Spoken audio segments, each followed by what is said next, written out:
Good morning.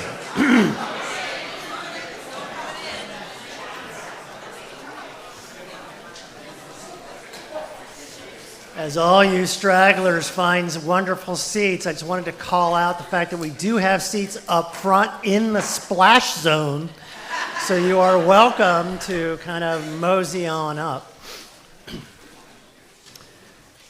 Welcome to First Parish Brewster Unitarian Universalist. This church was founded in 1700.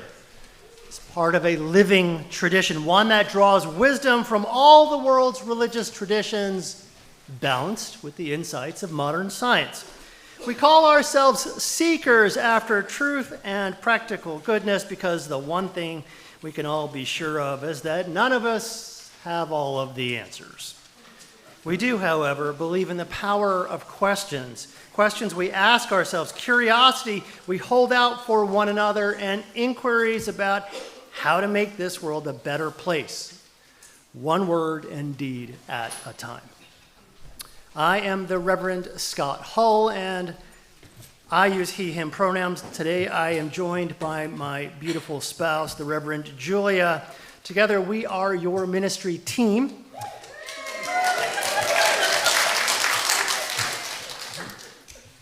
You can do that whenever you want. That's right on. All right, cool. So we are delighted to be here with you this morning. We want to offer a whole bunch of gratitudes to Kaeza for steering our musical ship and helping us sing our faith, to Anna and our CYM volunteers for their work with our young people, to the greeters, the ushers, our tech team, and all of the members of Cove. A special thank you this morning to Ricky Hilson for his musical, oh yeah. This is where you take a bow. I'm just kidding. For his musical contributions and his collaborations with our delighted, beloved Kaeza. We are so happy to have these gifts. Now, if you would join me in giving an enthusiastic and visible welcome to our online friends, wherever they are happening to join us from. We are delighted to see you at your far-flung addresses and be seen by you. If you are visiting with us this morning, congratulations. Today is Carl Sagan Day.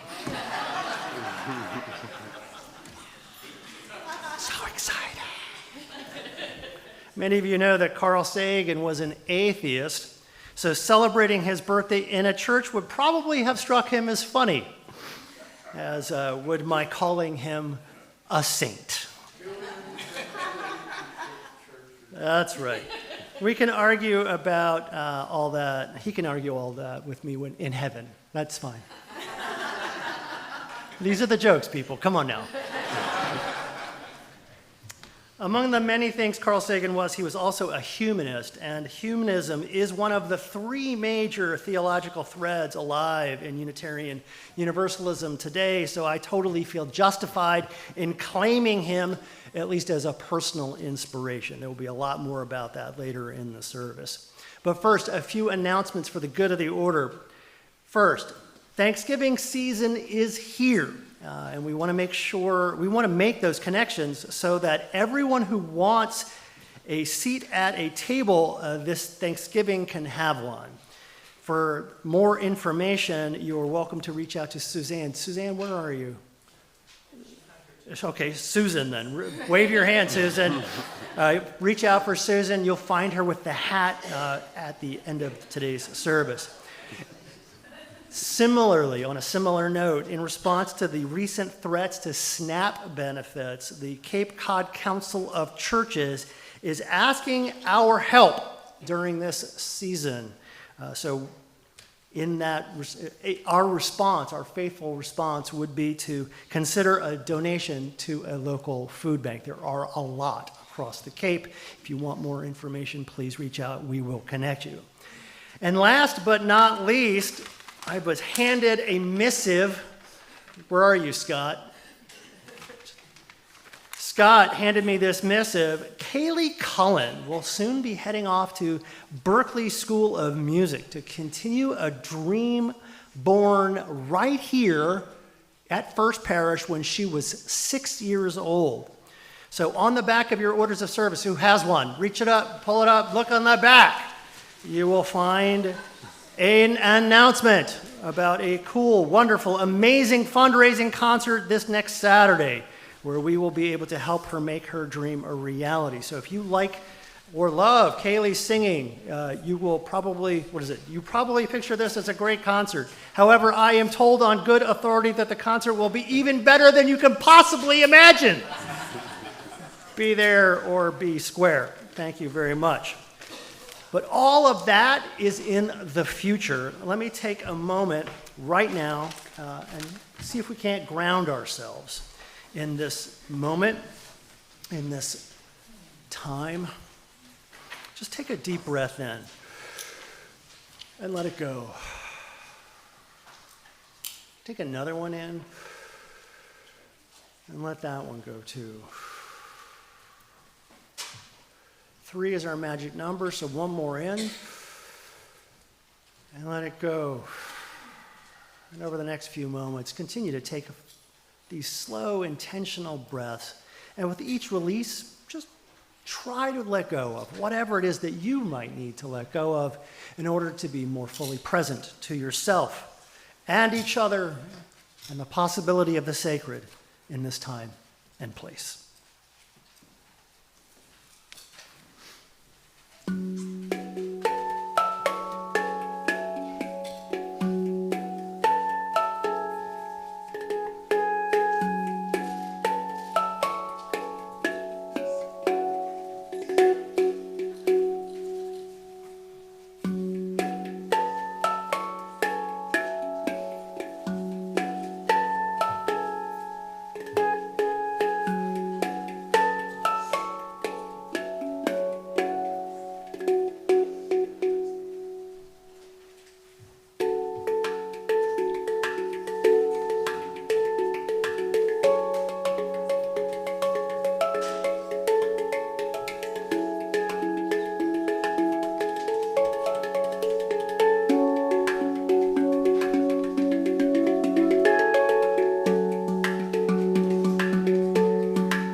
I agree with something I heard. Wow. Our chalice reminds us that the fire within ourselves is the same fire that illuminates the universe.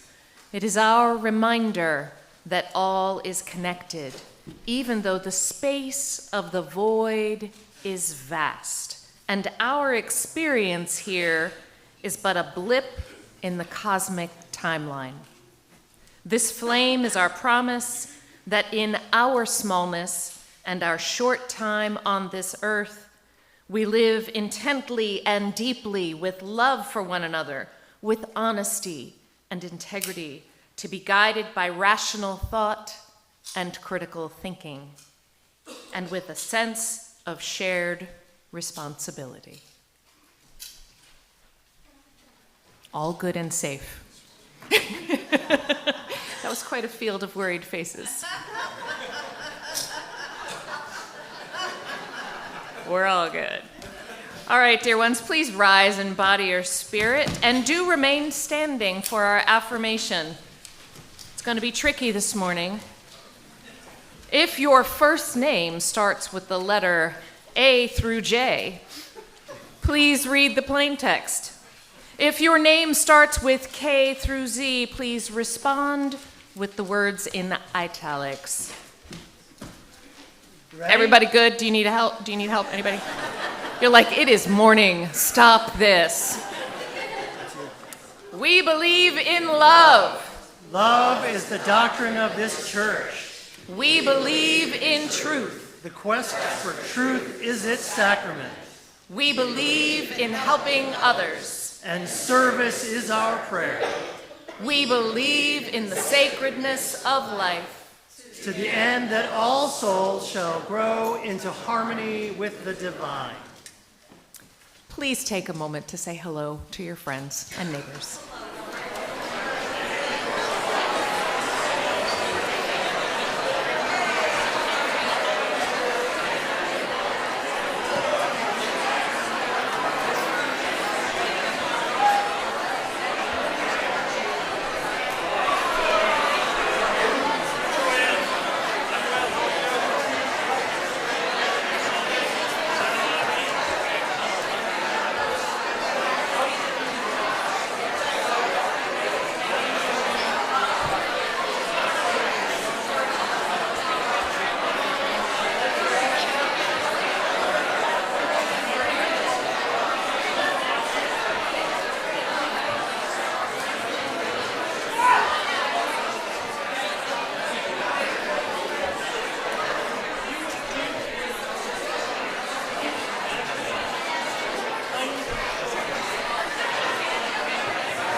Okay, we are going to sing our opening hymn.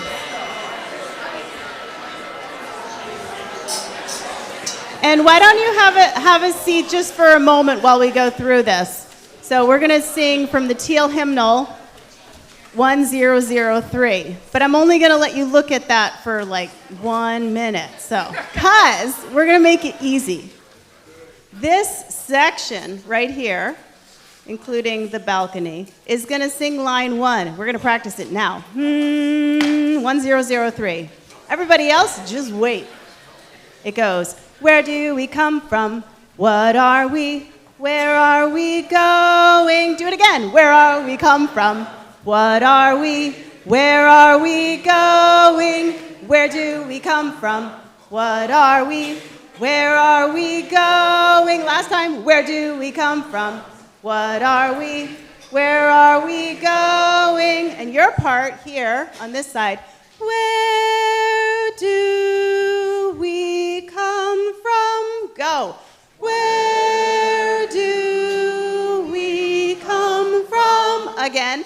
Where do we come from? You're good. And your mystery, mystery, part 3. Life is a riddle and a mystery. Try it. Mystery, mystery. Life is a riddle and a mystery. And you are, where do we come from? Where are we going? Where do we come from? Where are we going? Again, where do we come from? Where are we going? All right, now we're going to add these part by part. So everybody, please rise.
all you. You have a mic? Yep. Good morning, everyone. I have a poem that I'm going to read that was written by an 8-year-old. It's an excerpt, actually, from Melbourne. But I'm going to sit, and why don't you guys come on over and listen? Want to come listen with me? Come listen. And remember, this is not much older or younger, depending where you fit on the age scale, right? All right. It's called Gratitude. Sometimes I stop and just look around at quiet things that don't make a sound. The breeze through the trees, the warmth of the sun, the way the sky glows when the day is done. The soft sand blowing away, creating sound of quiet wave. The flowers, the plants, the sun that sets, all part of the beautiful days I will never forget.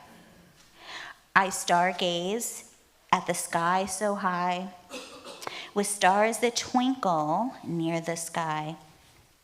The dandelions float with care, each one dancing through the air. The moon, the stars, the flowers too, all shine in silence just for you. They sparkle bright without a sound, while we just watch from off the ground. Nature has brought us so many joys with rustling leaves and soft forest noise. Sometimes nature is something we need to be grateful for, a silent gift we too often ignore. From flowers to stars or moon to trees, the stunning world flows with grace and ease. It's not just something to thank or adore, but something to cherish and fight for more. See, gratitude is not just what you say. It is found in small acts every day. Do you all have your stars? I see them. There they are. Make sure everybody has one. You have a star because there was a famous scientist named Carl Sagan who said that we were all made up of stardust. That the way that people came to be was because stars were so bright that they exploded. And now we are here, and I see all of you and your sparkly stardust. So we're going to sing something, and I know you know it. So I'm counting on you to help me, and I bet some of the grown-ups will help too. Twinkle, twinkle, little star, how I wonder what you are. Up above the world so high, like a diamond in the sky. Twinkle, twinkle, little star, how I wonder what you are. We all wonder who you are, and we hope you'll let us see over time. Now take your sparkly, shiny selves to shine for everyone in your classrooms.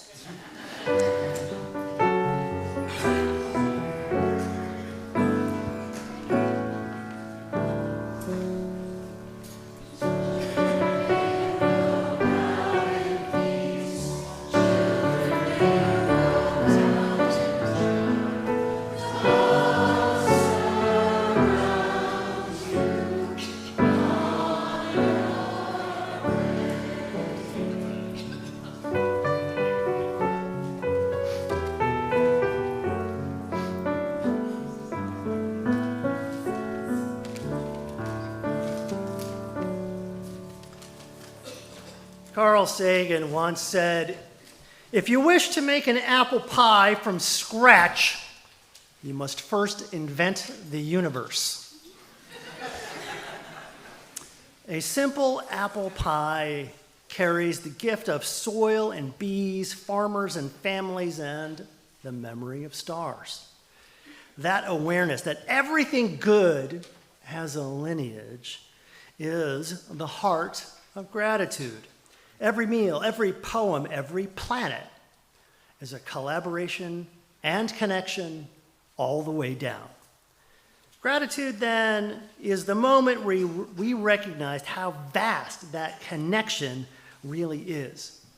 So vast, it becomes reverence, and with continued energy becomes generosity, turning our inheritance into a gift for the future we can all share. This morning's split plate offering is with the Brewster Ponds Coalition, whose mission is to protect and improve the health of Brewster's ponds through science, education, and advocacy, including citizen science initiatives, neighborhood outreach, pond remediation, water quality monitoring, as well as educational programs.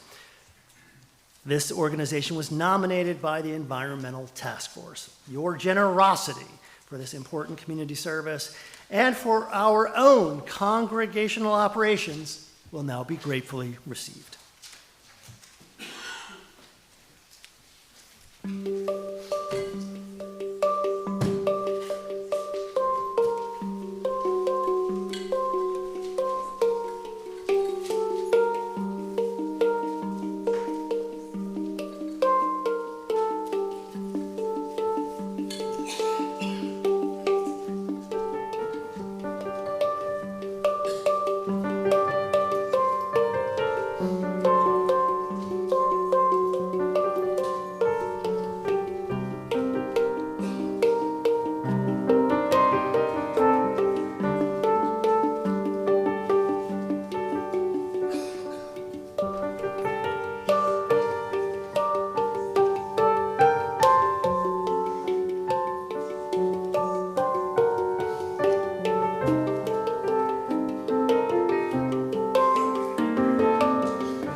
Beloved companions, breathe deep the breath of life. Let down the cares of the world from your shoulders, if only for this moment, as we hold one another in loving community. Feel your feet on the floor, and the floor on the earth, this our shared planet. I invite you to relax and quiet your mind. Cease the inner conversation. Pause the movement. End the doing. Make space for hearing, for listening, for knowing that there is a quiet voice of comfort, of inspiration, of assurance that you, yes, you, are beloved in this world. As we move into a shared moment of silence, I invite you to speak aloud into this compassionate community the names of those you hold in your hearts today.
Our reading this morning comes from Carl Sagan's book, Pale Blue Dot.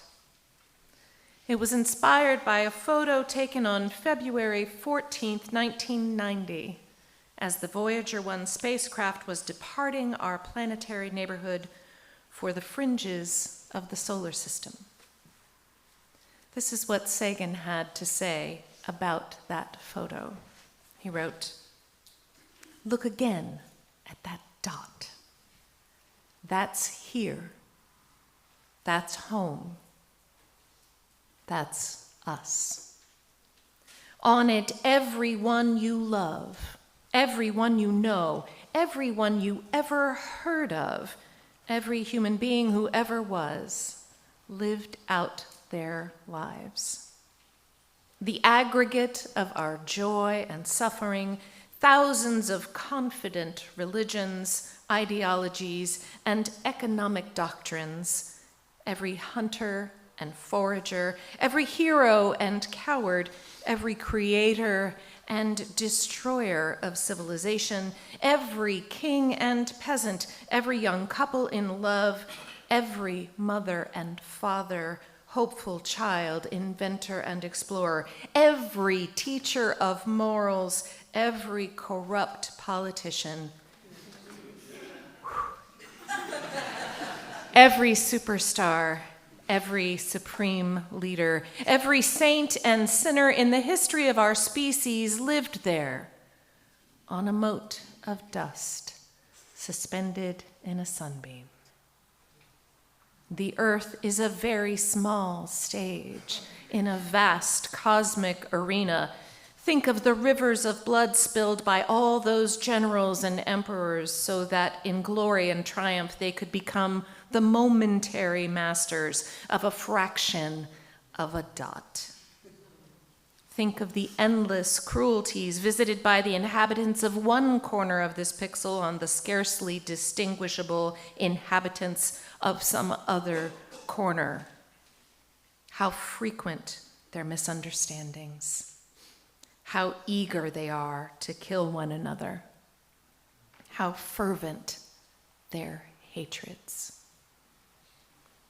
Our posturings, our imagined self-importance, the delusion that we have some privileged position in the universe are challenged by this point of pale light. Our planet is a lonely speck in the great enveloping cosmic dark. In our obscurity, in all this vastness, there is no hint that help will come from elsewhere to save us from ourselves. It's been said that astronomy is a humbling and character-building experience. There is perhaps no better demonstration of the folly of human conceits than this distant image of our tiny world. It underscores our responsibility to deal more kindly with one another and to preserve and cherish the pale blue dot, the only home we've ever known.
The living room was dark, except for the blue flicker of the television.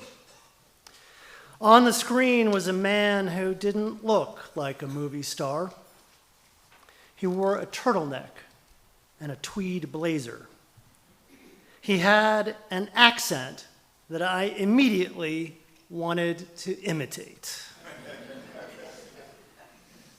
But while his voice charmed me, his words, delivered softly, steadily, comfortingly, invited me on a journey of imagination. He told me that space was big, really big, maybe even frighteningly big, full of mysteries greater than anyone had ever imagined.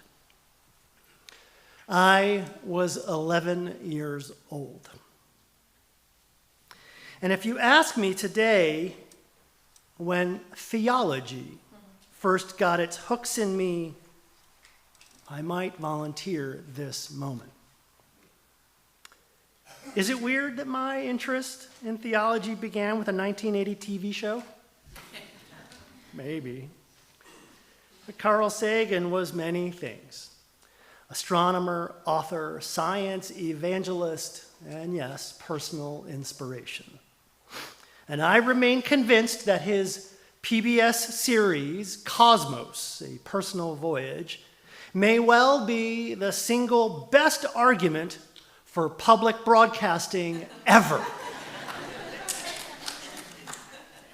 But is it theology? I'm not sure what else to call the things I heard on Cosmos, to be honest. Things like the nitrogen in our DNA, the calcium in our teeth, the iron in our blood, the carbon in our apple pies were made in the interiors of collapsing stars. We are made of star stuff. This is what the best theologians do. They invite you to see your life as part of a story, one that began long ago, one that will continue long after you're gone. An amazing story.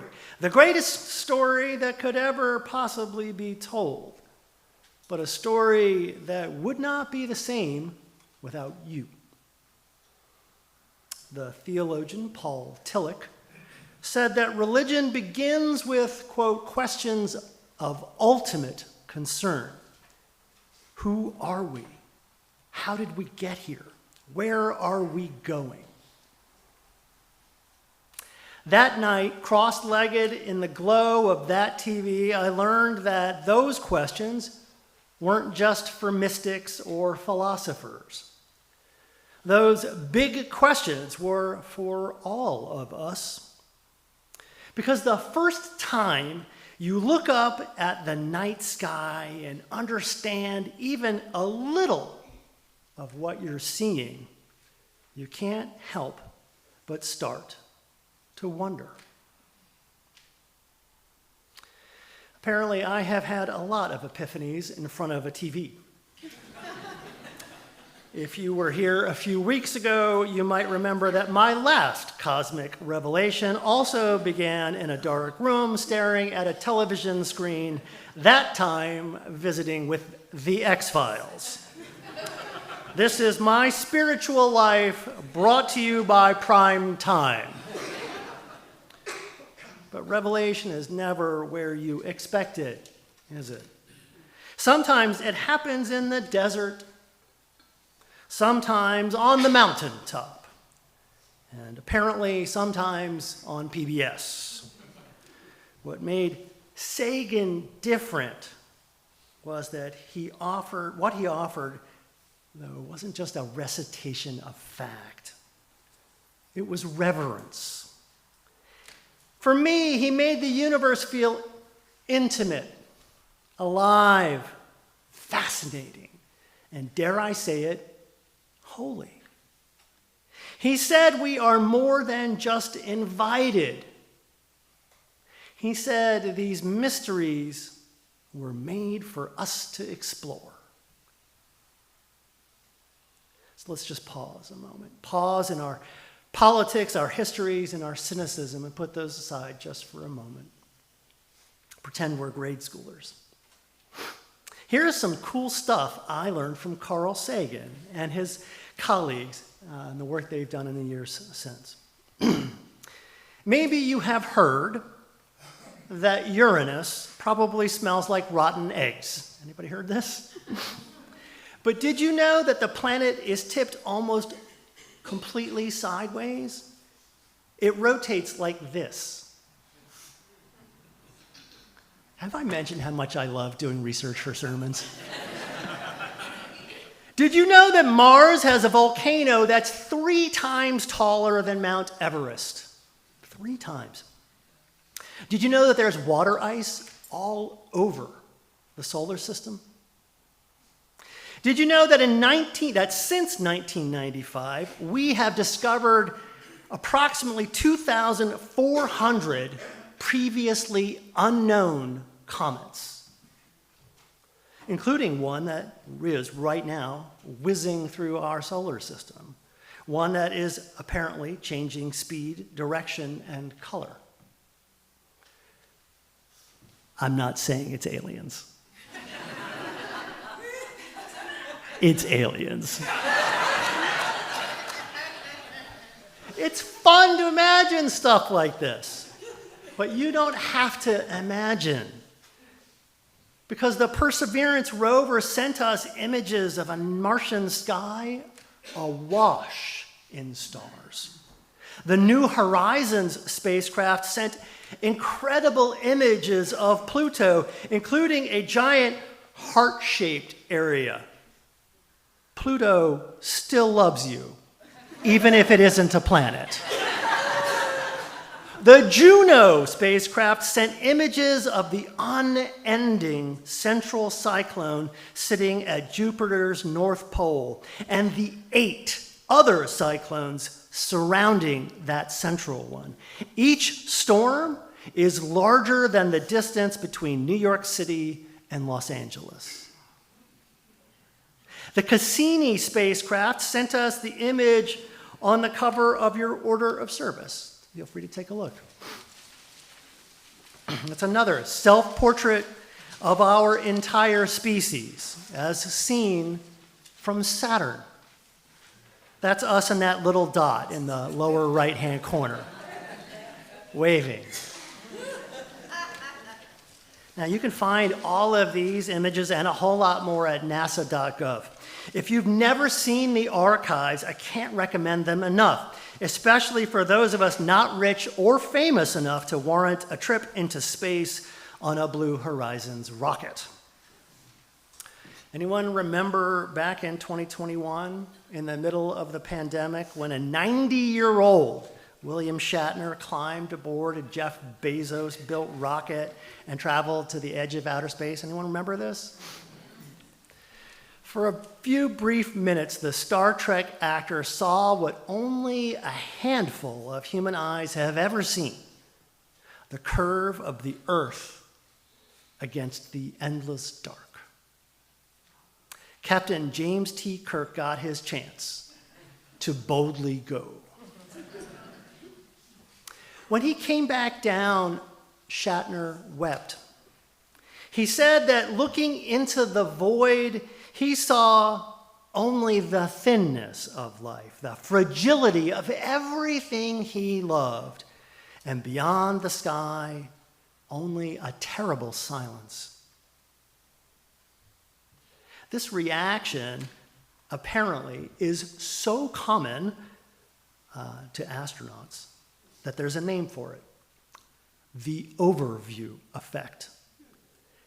It's a mystical, religious experience, one of a fundamental unity with all things and a wild interconnectedness between all things. And with that insight comes an almost tragic awareness of how fragile everything is.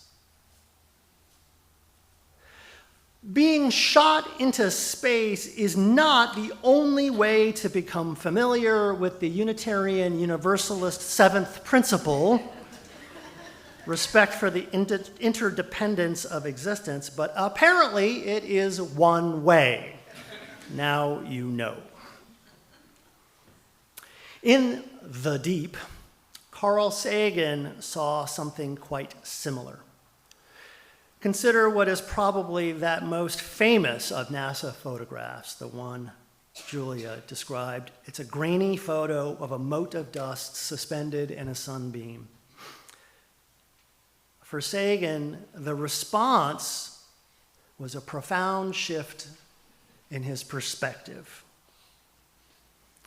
For Sagan, that pale pixel was a blunt reminder that the sum total of our hatreds and triumphs are, on a cosmic scale, all impossibly small, petty, and foolish.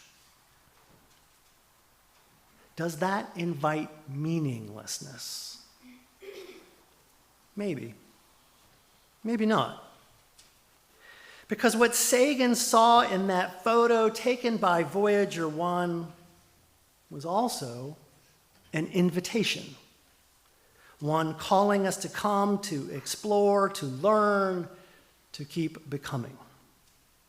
Come and see.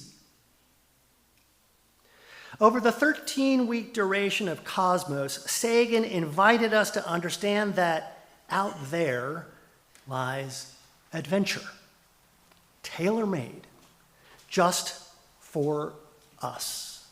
Because out there is in here. We are star stuff. Us going out there is us going home. The mere fact that humanity exists at all is a miracle beyond expectation or explanation. But we are. And because we are, the universe gets to know itself. How delicious. How terrifying. And it is terrifying. It's natural to say, oh, hell no.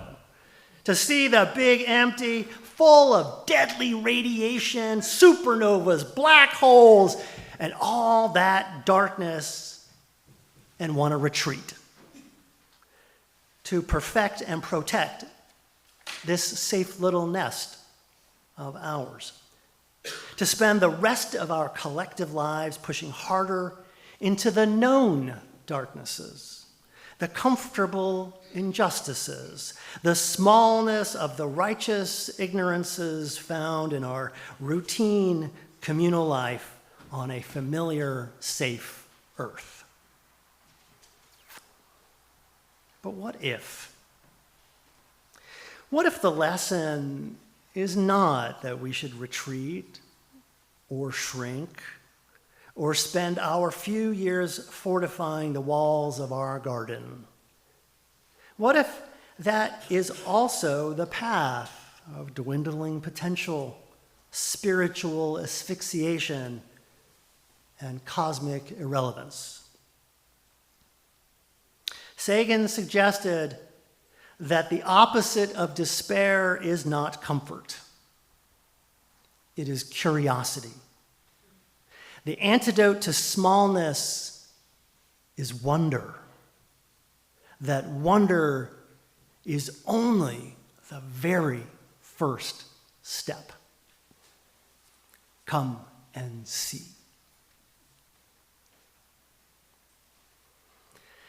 Now, I've been asked before, how can I justify gazing at galaxies while my neighbor is hungry? Why should we dream of distant shores when our own are cluttered with trash?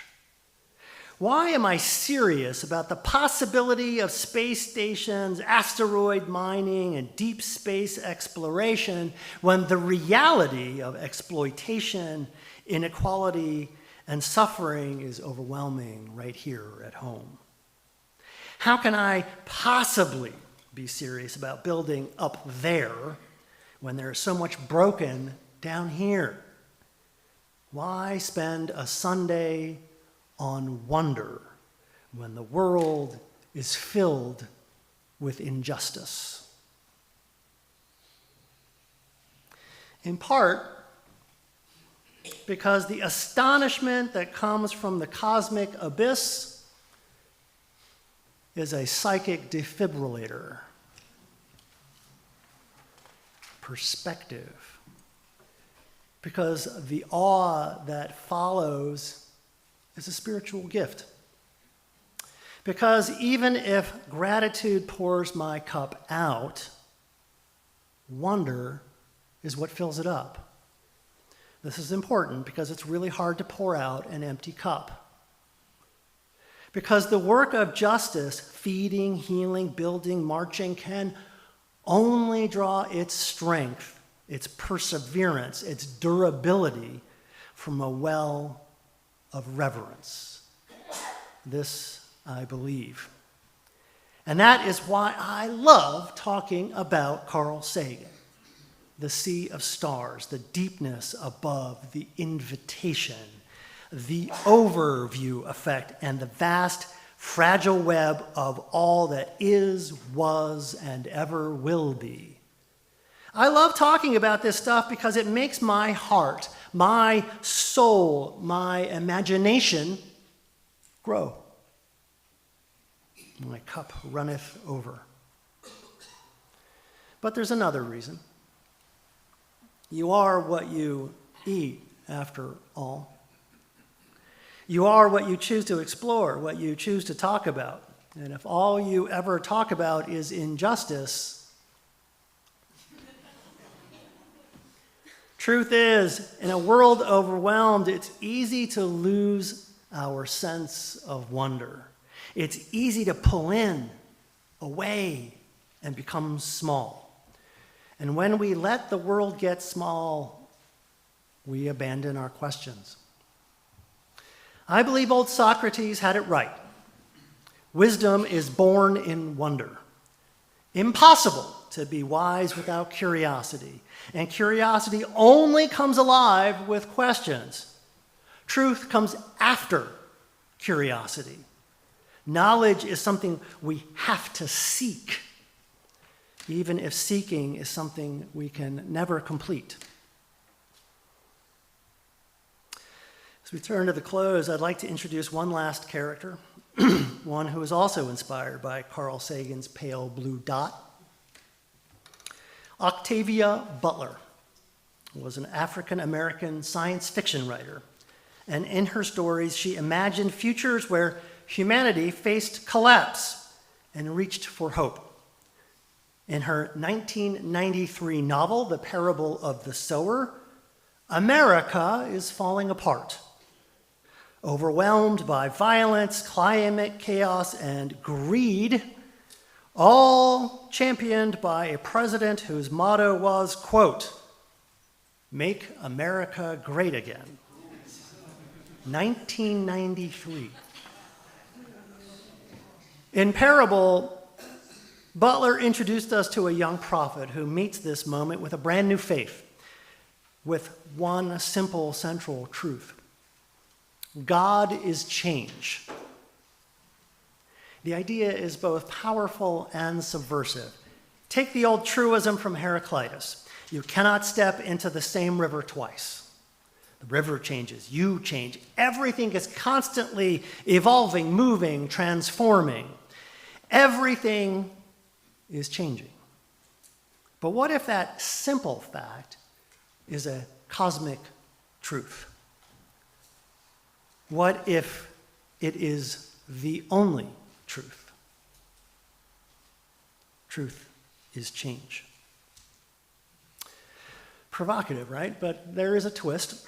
Butler tells us that our task is to not become victims of change. Outcomes, at least in part, can be up to us. That is what it means to be human. We have the power to choose. And our choices can change things for the better.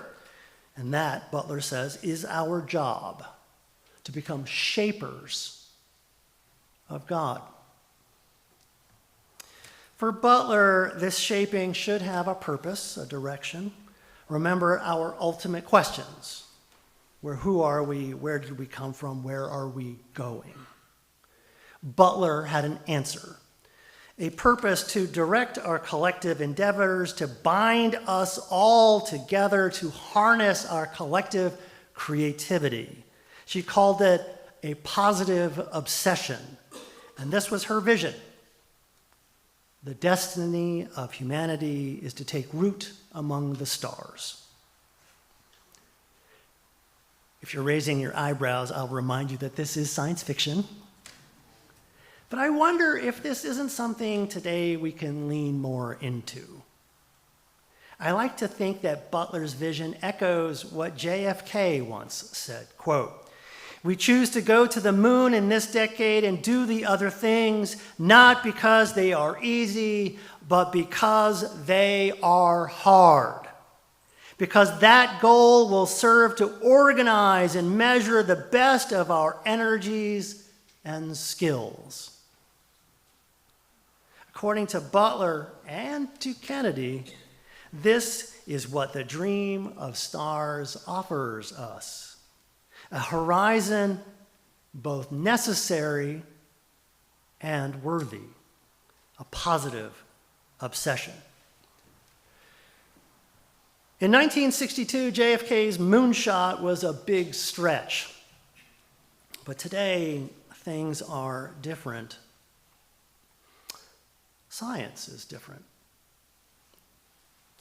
The biggest obstacle to this today is us, our imagination.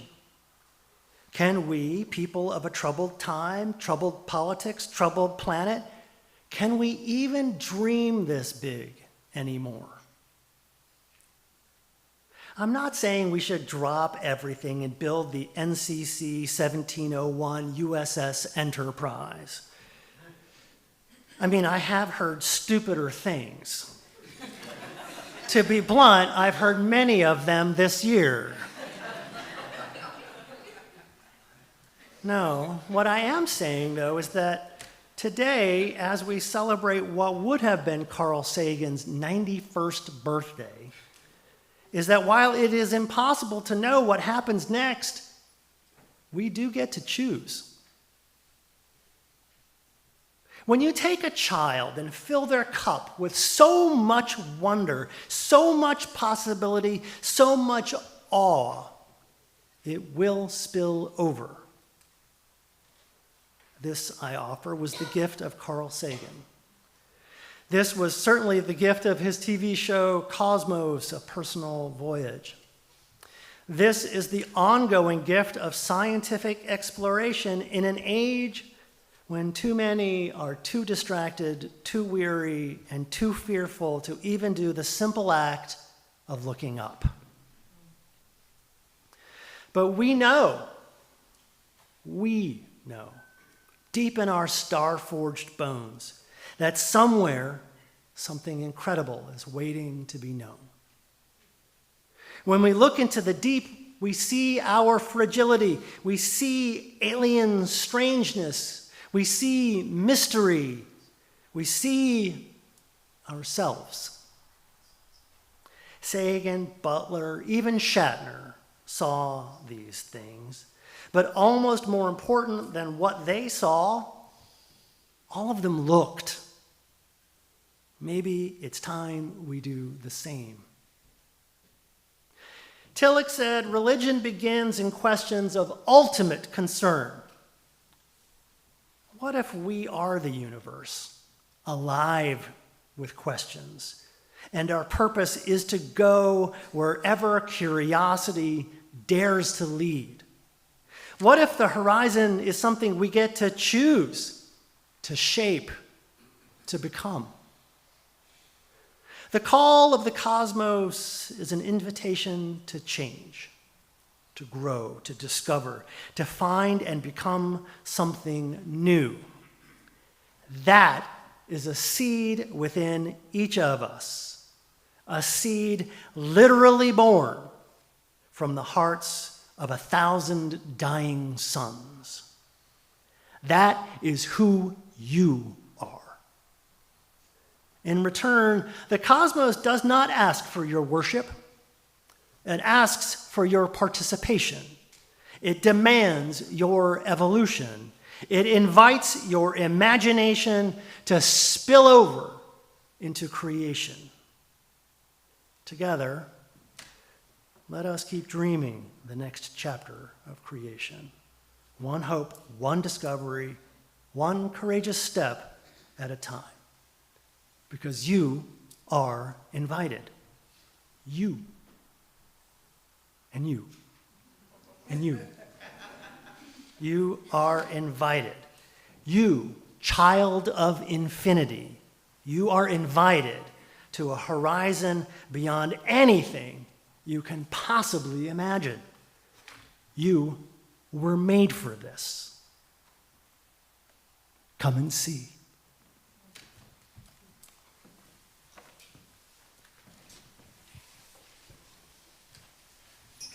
Let's take our teal hymnal and turn to 1064, Blue Boat Home.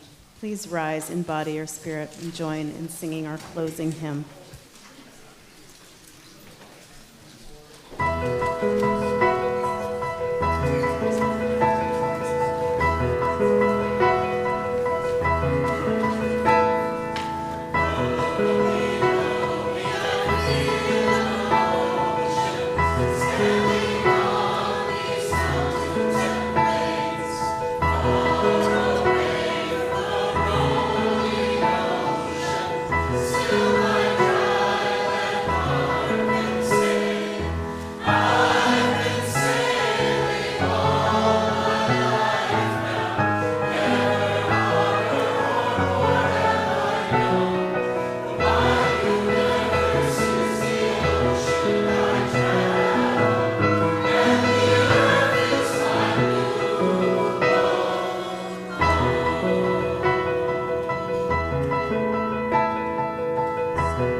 Some came here to be blessed with answers in a tumultuous world.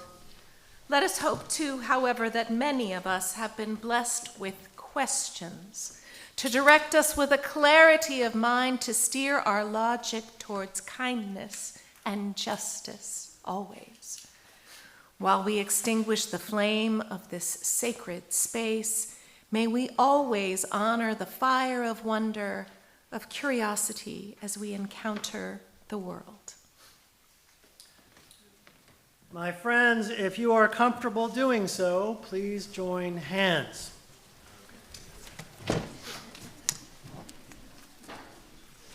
Know that whatever taste or touch you've had in this time and place of hope, peace, joy, love, wonder, awe, that is the gift that goes with you out into the world. We are different for having spent this time together.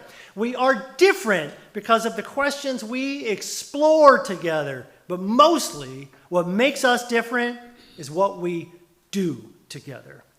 And with that, remember, life is short and we do not have much time to gladden the hearts of those who travel with us. So be swift to love, make haste to be kind.